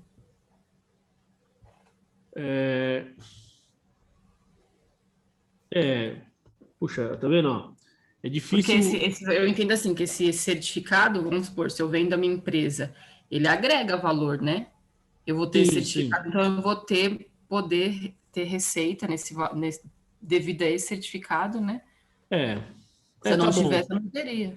Não, você tem razão, porque eu estou pensando aqui, você está falando, eu estou pensando porque a gente tem. Você está comprando, na verdade, o direito de negociar, de comercializar, digamos, então um direito, um ativo, você vai gerar benefício econômico futuro, porque isso vai esse benefício vai fluir para a empresa. Isso é negociável, você pode vender se você quiser, não pode? Sim, sim. Então seria um ativo intangível, sim. Daria para Mas classificar não é como... parecido com o caso das luvas, que para você participar do mercado, você está pagando? Mais ou menos. É que no caso da luva, não é para você participar do mercado, né? É que no caso da luva, é assim, é só para você poder vender ali por conta do ponto, né? Mas me diz uma coisa, se você não pagar a luva, você não participa dali. Exatamente. Você participar do mercado. Tá Você bom. está inserido ali? Poderíamos pensar dessa forma, A luva também tem um outro aspecto, Alex, né? Por exemplo, imagina a seguinte situação. Você mora numa região, digamos assim, residencial, tá? Não tem um bar perto, não tem um restaurante, não tem nada. Aí você vai lá, aluga um sobradinho, que é um sobrado, é uma casa, tá? E você vai lá e transforma aquela casa num restaurantezinho ali, tá? Um restaurantezinho, self-service, sei lá, hoje nem está valendo muito a pena. Eu vi uma reportagem essa semana dizendo que, por conta da pandemia, há uma tendência muito grande desses restaurantes por quilo acabarem, né? Mas vamos supor que você vai lá, você compra esse restaurante e você transforma. Então, ali não tem restaurante, não tem bar nenhum. Você vai lá e transforma, tá? Então, você vai lá, você cria o restaurante e ali vira um ponto conhecido. Por que as pessoas, depois, quando a gente vê uma empresa vendendo, coloca lá, passa-se o ponto? Porque, veja, você criou o ponto. Então, você paga, nesse caso, ó, a luva, nesse caso, seria por algo que foi criado por terceiros, tá? E mais, hein, gente? Nesse caso, o proprietário do imóvel, ele não pode simplesmente cancelar o contrato com você. Vamos supor, você criou lá, fez um contrato de 3 anos. Nesses 3 anos, você criou o ponto, é um ponto agora bem conhecido, e aí eu, proprietário do imóvel, posso não renovar o contrato com você e assumir. Não posso fazer isso? Não posso fazer isso, tá? Por quê? Porque quem criou o ponto foi o proprietário do restaurante e não o proprietário do imóvel. Então, se eu, dono do imóvel, vou querer pegar de volta aquele imóvel para eu continuar com o restaurante, eu preciso pagar o ponto para o proprietário. Sabiam disso aí? Então, isso é quando a gente vê passar o ponto, ou seja, então você paga uma luva ali, você paga esse fundo de comércio, do ponto de vista do Alex, é assim, eu vou operar lá no comércio, perfeito. Mas também você está pagando pelas benfeitorias ou pela criação de digamos assim, de uma geração de benefícios que não tinha antes, que foi criada por você. Então, isso acontece também, né? Então, a gente paga a luva naquele passa-se o ponto, a gente paga também por essa situação. Então, vejam que tem várias formas, digamos assim, do surgimento aí do ativo intangível, né? Bom, a gente tem o valor amortizável, esse conceito também é bastante comum, porque a gente viu já no imobilizável lá, no imobilizado, que é o custo do ativo, o outro valor que substitua menos o seu valor residual, esse é o valor que nós vamos amortizar. Olha só, pessoal, aqui ele fala o desenvolvimento, ó. Então, importante, desenvolvimento e pesquisa, tá? Ó, então, o que é o desenvolvimento? É a aplicação dos resultados da pesquisa ou de outros conhecimentos de um plano ou projeto visando a produção de materiais. É a aplicação dos resultados das pesquisas ou de outros conhecimentos em um plano ou projeto. Como o Alex falou, a gente compra o projeto, a pesquisa e o projeto, ele está comprando. Visando a produção de materiais, dispositivos, produtos, processos, sistemas, serviços, ou seja, então eu vou lá e comprei um projeto e eu vou desenvolver aquilo. Então, a gente tem uma situação para o projeto e tem a outra situação que é o desenvolvimento daquele projeto, tá? Antes do início da sua produção comercial ou do seu uso. A gente pode pensar no caso da vacina, tá? Então, eu tenho uma pesquisa sobre as substâncias, né? A gente pode pegar a Butanvac, né? Como eu disse a todos aí no início, eu fiquei feliz essa semana, até fiquei emocionado, pessoal, né? Tomei a primeira dose da vacina, eu tenho 51 anos, tomei, eles vão falar assim, pô, furou fila, né? Não furei fila, porque eu tenho pressão alta, então é considerado comorbidade e o pessoal me vacinou. Fui lá, apresentei a receita direitinho, realmente eu tomo remédio, hoje não tomei ainda, mas tomo, né? E me vacinaram. Então, veja, a Butanvac, acho que eu tomei da AstraZeneca, né? Que é da Oxford, não é isso? Enfim, quando a gente está desenvolvendo a vacina, a Butanvac, que o governo vai desenvolver aqui em São Paulo, né? Eu também tenho pressão. Então, Regis, para quem tem pressão alta, pelo menos que você não, quantos anos você tem? Você é mais novo, né? É por isso. Não, tem que esperar um pouquinho realmente, mas é logo, tá? Logo, já vai liberar essa idade. É porque eles liberaram para quem tem acima acho que já está com 47 anos, 46, um negócio assim, para quem tem comorbidades. Então, vai chegar rapidinho. Então, o que acontece? A Butanvac, ela vai ser produzida aqui no Brasil. Ela tem uma tecnologia diferente, pessoal. Não sei se vocês viram como é que vai ser feita a Butanvac. A pesquisa mostra que eles injetam o vírus é desenvolvido em ovos, tá? Aí eles pegam aqueles ovos, depois que o vírus se desenvolveu ali e tal, eles pegam aquele ovo, né? Tiram o vírus lá de dentro do ovo, dos ovos lá, e aí eles produzem a vacina. Não sei se vocês viram. Então, veja, como é que se chegou a isso? Tá? Veja, nós temos duas situações. Foi feita uma pesquisa, não sei de quanto tempo, mas fizeram uma pesquisa, essa pesquisa foi lá nos Estados Unidos, e pesquisaram que eles colocando lá o vírus no ovo, não sei o quê, o vírus se desenvolve e com aquele vírus ele acaba criando anticorpos, eu não sei muito bem como que é, eles conseguem fazer a vacina. Então, olha só. Professor. Oi. Eu tenho um amigo que trabalha lá no Butantan, eles já usam essa técnica aí para H1N1. Exatamente. E aí ele injeta no ovo. E aí falou que tem um tempo de maturação que aí às vezes acaba até nascendo o pintinho lá, dá mó rolo por causa da Luísa Mel lá que vai lá, né? Aí, porque, isso aí. Tem a questão, vamos falar assim, dos animais, né? Mas provavelmente ela deve reclamar porque devem matar devem sacrificar esses pintinhos aí, né? Enfim, mas o que ocorre, veja só, nós temos duas situações. Essa que eu citei, que é o que vai acontecer da Butanvac, certo? Foi feita toda uma pesquisa, né, Edu? E essa que o Edu falou, por exemplo, da HN1N1. Bom, essa da H1N1 já está em processo de desenvolvimento, já está sendo feita, já é produzida. Então, veja só, do final da pesquisa até o momento em que você produz em larga escala, isso é desenvolvimento. Do momento em que você passa a produzir em larga escala, aí já não é mais desenvolvimento, já está desenvolvido e já está produzido e vendendo, certo? Então, no caso dessa Butanvac, ela vai usar essa tecnologia, você teve uma pesquisa para desenvolver isso, mas a fábrica está sendo construída aqui em São Paulo, acho que ela vai ficar pronta em setembro, se não me engano, né? Então, a partir de setembro, nós vamos produzir as vacinas aqui no Brasil, aqui em São Paulo, isso em São Paulo. No seu governo federal, essa briga política aí, como é que vai ser, mas o Dória lá, o calça apertada, vai colocar aí, né, para produzir. O pessoal chama de calça apertada, né? Calcinha vac, né? Professor, a calcinha vac. Eu não sei por que o pessoal fala isso, né? Mas... por quê? Melhor ele dando tchau para ninguém. Professor, sabe ter um ponto bem bacana do setor elétrico? Não sei se você sabe, a turma aí. A gente todo mês é obrigado a destinar uma parte da ROL lá do nosso resultado para pesquisa e desenvolvimento. Todo mês a gente tem um cálculo lá que é de 1% da sua ROL, da sua receita operacional líquida, tem que ser destinado para pesquisa e desenvolvimento. E tem que ser feito. Você busca projetos com faculdade e tudo mais, aí você banca esses projetos com parceria com as faculdades. E aí, quando o projeto fica pronto, você utiliza ele. Lá agora na empresa, acho que vai ter 2 projetos que a gente vai utilizar. Então, e como é que você registra esse gasto, Alex? Professor,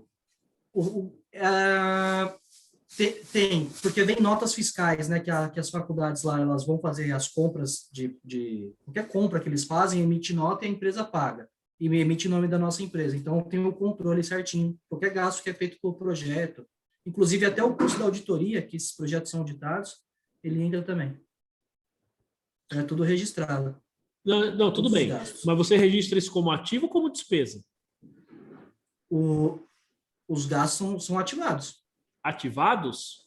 São ativados, todos. E a auditoria nunca reclamou, não? Não, a auditoria informa que tem que ser ativado. Auditoria porque o projeto, a auditoria, segundo nós temos lá, ela informa que você tem que ser ativado esses gastos com com as pesquisas e desenvolvimento. No caso, porque já está no projeto de desenvolvimento, né? Nosso. Então não é o projeto da pesquisa. Então porque quem pesquisou foi tá. a faculdade, a gente está bancando agora o desenvolvimento. Não, beleza, então tá certo. Se está na fase de desenvolvimento, tá certo. Quer dizer, tá certo assim, né, gente? Vamos lá, você tem dois pontos aí, Alex. Quando você está falando do, digamos, do... como que eu vou falar? Do ponto de vista fiscal, tá? Pesquisa e desenvolvimento é ativo. Do ponto de vista societário, aquilo que é despesa, aquilo que é... Como que a gente fala? Aquilo que é fiscal, pesquisa e desenvolvimento é ativo. Societário aqui, CPC 4. Pesquisa é despesa e desenvolvimento é ativo. Eu vou ser bem sincero, para mim faz muito sentido isso. Por isso que eu te perguntei se a auditoria não fala nada, porque eu pensei que eles estavam na fase de pesquisa. Se está na fase de desenvolvimento, está certo lançar como ativo intangível, né?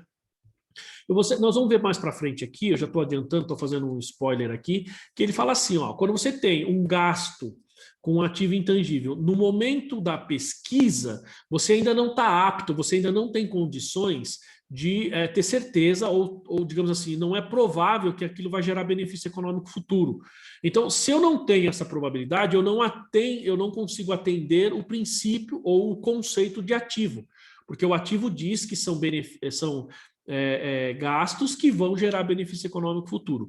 No momento da pesquisa, eu ainda não sei se vai gerar benefício futuro, certo? Então, para mim, teria que ser despesa. E a auditoria lá que nós temos, professor, é uma auditoria contábil. E aí nós temos a auditoria dos projetos que chama P&D, né? Pesquisa e Desenvolvimento. Nós temos uma auditoria exclusiva só para isso. Você tem que mandar essa para a ANEEL. Então, a resposta da auditoria a gente tem que anexar lá para a ANEEL tudo, assinado. Então, é até chato de fazer, inclusive. Eu imagino, porque a ANEEL tem que ter um bom controle, né? Porque se ela não, digamos assim, não tiver um bom controle, cada um vai gastar simplesmente o dinheiro, ou diz que gasta e depois não gasta nada. Ocorreu isso. Oi? Ocorreu isso com a CEMIG. Então. Não que ela gasta, ela tem lá 1 bilhão para ser gasto com pesquisa e desenvolvimento, né, que é o nome da conta, só que ela não tem esse dinheiro. Então. Está registrado na conta, porque você tem que registrar lá no seu, porque isso vai registrado no seu passivo.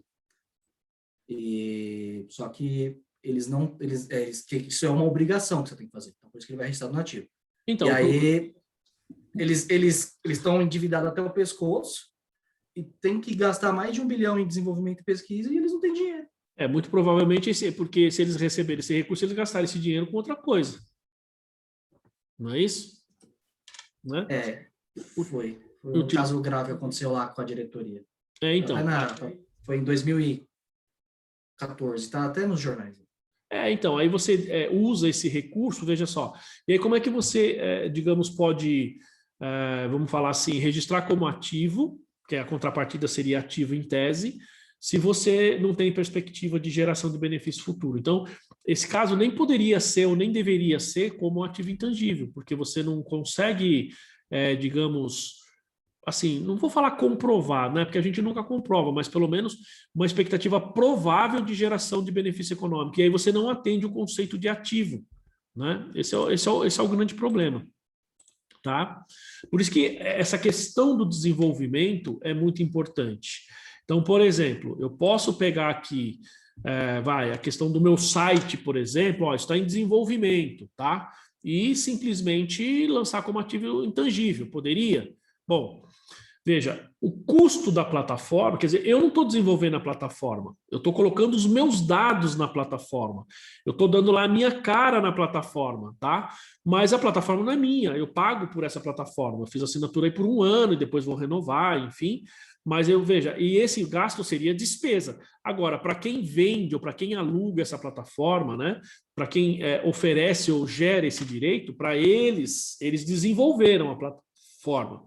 Então, para eles, vejam, agora não mais, porque já está, digamos assim, em escala comercial. Mas até o momento do desenvolvimento da plataforma, seria ativo intangível, como o Alex falou. Se você tem muito, por exemplo, em startup, o cara abriu uma empresa, aquele produto muitas vezes está sendo ali desenvolvido. Uma coisa é a pesquisa, que seria despesa. Depois você tem o desenvolvimento, então você está desenvolvendo, você está aperfeiçoando tal, e isso é ativo intangível. Então, essa linha para fazer essa separação, a própria norma fala aqui, é difícil, nem sempre a gente consegue ver com facilidade, tá? A gente tem outro ponto aqui que é o valor específico para a entidade. Gente, isso aqui é a mesma coisa que nós vimos lá no ativo imobilizado, que é o valor em uso. Ó, é o valor presente do fluxo de caixa de uma entidade espera, primeiro, obter com o uso contínuo desse ativo e com a alienação ao final da sua vida útil, ou seja, o valor residual, ou para incorrer com a liquidação do passivo. Então, aqui é o fluxo de caixa estimado dos benefícios futuros trazido ao valor presente. Por que esse conceito está aqui? Porque aqui no ativo intangível nós também temos o impairment. Então, a gente também precisa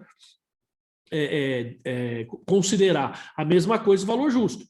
Por que valor justo? Porque a gente pode ou ter que reconhecer essa marca, essa patente, digamos assim, esse ativo intangível via valor justo, mas nós temos que muitas vezes medir o valor justo para poder fazer o impairment.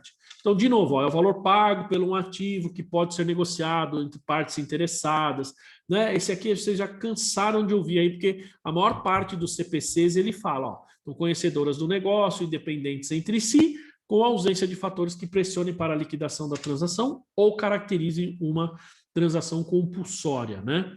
Isso a gente já falou bastante. A perda por desvalorização também. Então, ó, esses 3 itens aqui, ó, valor específico para a entidade, valor justo e esses 2, considerando o valor realizável, a gente pode gerar uma perda, que é a mesma do propriedade para investimento, a mesma de investimento, a mesma de imobilizado. É o valor pelo qual o valor contábil de um ativo ou unidade geradora de caixa excede o seu valor recuperável. Então, se eu tenho um ativo intangível que eu gerei lá 1 milhão, eu vou ver o meu valor justo e o meu fluxo de caixa, né? Meu valor em uso, ou valor específico para a entidade. Ele está 800 mil e o meu valor contábil é 1 milhão, eu tenho que reconhecer uma perda de 200 mil. Tá? Essa perda ela está descrita lá no CPC 01.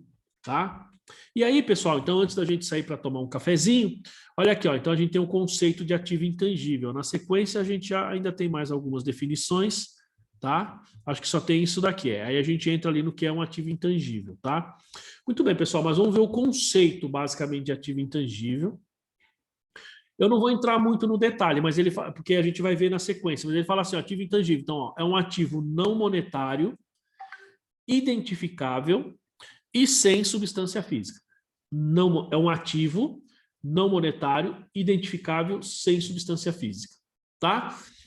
Nós vamos entender isso aí logo na sequência. Então, como falta 5 minutinhos, eu vou falar esses outros conceitos, para daí depois a gente entrar e voltar a discutir isso, porque esse é o tópico principal da aula, né? Primeiro, ó, ele fala um ativo monetário, e aqui ele diz que intangível é um ativo não monetário. Então, o que é um ativo monetário? É aquele representado por dinheiro, ou seja, caixa, banco, aplicação financeira, ou por direitos a serem recebidos em dinheiro. Então, eu tenho contas a receber, certo? Vai ser recebido em dinheiro. Então, eu tenho um ativo monetário.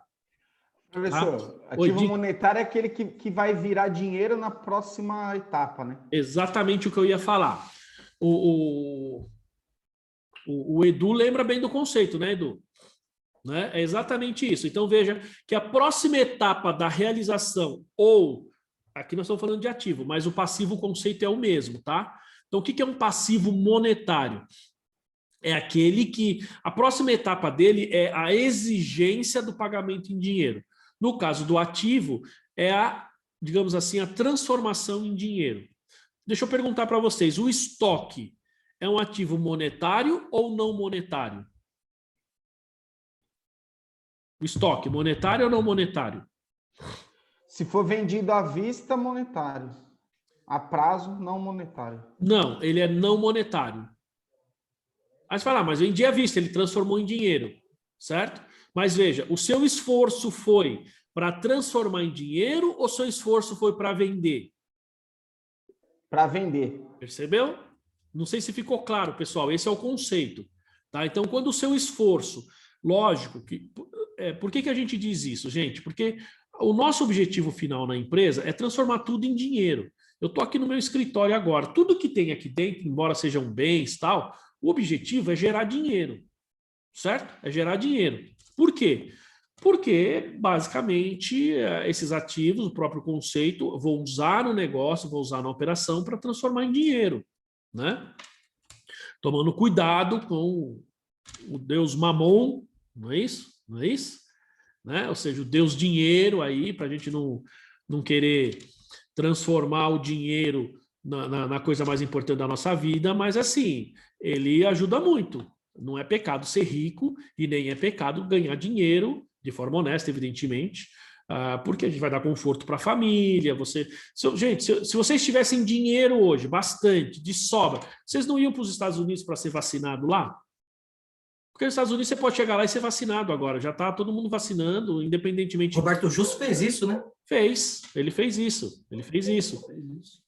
Né? Eu também faria. Então a gente fala assim, não, é porque às vezes a gente vê bastante cristão falando, não, você não pode ficar rico, porque se você ficar rico é pecado. Não, de jeito nenhum. A gente tem ativos, a gente tem empresa para quê? Para ganhar dinheiro. A gente quer ganhar dinheiro, certo? Porque não pode colocar o dinheiro em primeiro lugar. Mas a gente tem que lembrar o seguinte, que esses bens que eu estou vendo aqui no meu escritório, que vocês não estão vendo, né? Eles estão aqui para quê? Para gerar benefício futuro. Lucro num primeiro momento, mas tem que lembrar que o lucro, o objetivo dele é transformar em dinheiro. Então, quando o meu esforço é para receber ou para pagar, e aí efetivamente em dinheiro, então esses ativos e passivos são monetários. Guardem isso que eu estou falando, gente, porque quando a gente for ver o CPC 02, conversão de balanços, isso vai fazer diferença. Os itens não monetários são aquele que o esforço não é para transformar em dinheiro, é para vender. E, evidentemente, ele se pode transformar em dinheiro no momento, que é o caso do estoque, caso de imobilizado. Impostos a compensar, ele se transforma em dinheiro? Você recebe dinheiro ou você abate de outros impostos, por exemplo? Você abate de outros impostos, né? Então, basicamente, não é um item monetário. E olha só, isso é importante, hein? Então, isso até já caiu numa prova do exame de suficiência, que é assim, eu tenho, por exemplo, o estoque e tenho o fornecedor. Eu comprei essa mercadoria, eu importei essa mercadoria, eu tenho o meu estoque e o meu fornecedor. Por que eu atualizo, por que eu calculo o valor da variação cambial somente no fornecedor e não no meu estoque? Não é assim que a gente faz? Eu preciso calcular, eu calculo variação cambial no meu estoque? Nós falamos sobre isso aqui na aula de estoque, hein? Eu calculo variação cambial no meu estoque só se eu dei o adiantamento antes da mercadoria chegar. Numa situação normal, a mercadoria chega, eu tenho o meu passivo. Eu só faço a variação cambial no passivo. Por quê? Porque é ele que vai impactar no quanto de dinheiro eu vou entregar para o terceiro. O estoque eu preciso gerar venda. Quando eu gero a venda e gero contas a receber, o contas a receber, se eu vendi para fora, eu também tenho variação cambial, mas não tenho no estoque, não tenho variação cambial no imobilizado, não tenho variação cambial no intangível, porque são itens não monetários. Tá claro, gente, esse conceito aí? Tá? Depois, aqui é pesquisa. Eu só vou terminar esse slide para a gente tomar um café. Pesquisa. Então, é a investigação original e planejada. Então, veja que é investigação realizada com a expectativa de adquirir conhecimento ou entendimento científico ou técnico. Então, quando você está fazendo pesquisa, você está pesquisando, você está querendo saber se aquele item que você está pesquisando, se aquele fator, aquela substância, enfim, se aquilo vai, de alguma maneira, ajudar você no futuro. Estou pesquisando se a substância tal, estou pesquisando se a cloroquina faz efeito para... como é que chama? A Covid. Bom, pessoal, estou falando isso porque na CPI está falando isso o tempo todo, a gente tem ouvido isso o tempo todo.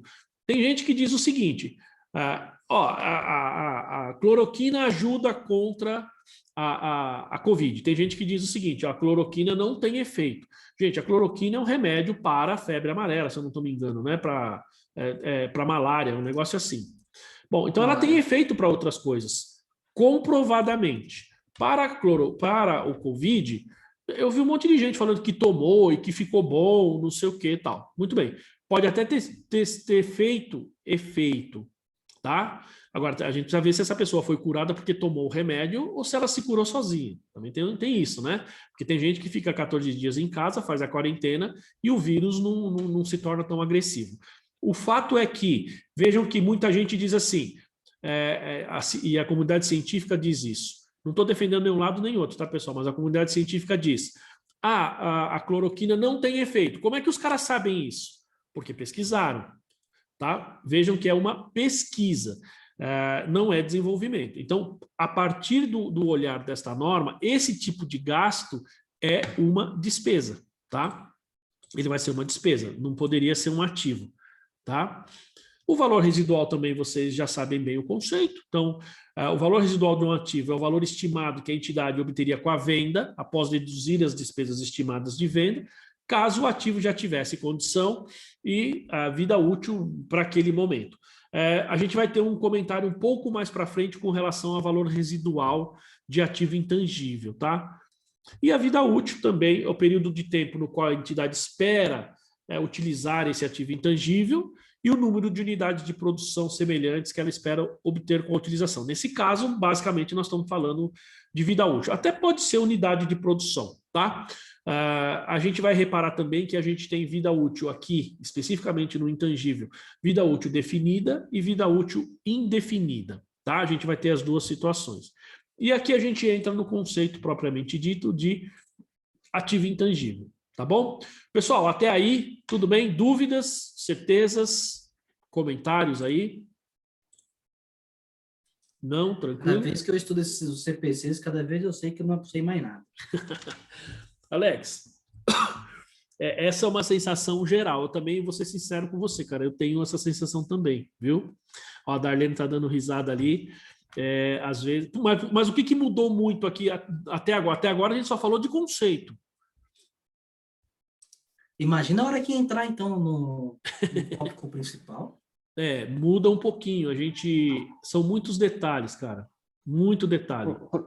Professor, referente à questão das marcas e patentes, então tem alguns clientes que têm aqui registrado e, pelo que eu estou vendo, é valor baixo, então deve ter feito lá pelo INPI, né? Então Isso. vou reverter tudo para resultado, né? Isso seria resultado. São coisas bem antigas. São coisas bem antigas. Eu fechei o balanço, percebi, mas para mim tinha que ficar mesmo intangível. Então vou reverter agora em 2021. O que seria interessante, Regilson, é assim, ele tem essas marcas, não tem? Sim. Então, Mas, isso... tipo assim, é R$500, R$1.000. Não, isso é despesa, cara. Baixa para despesa, tá? Só que, assim, o interessante seria, na nota explicativa, colocar que existe isso.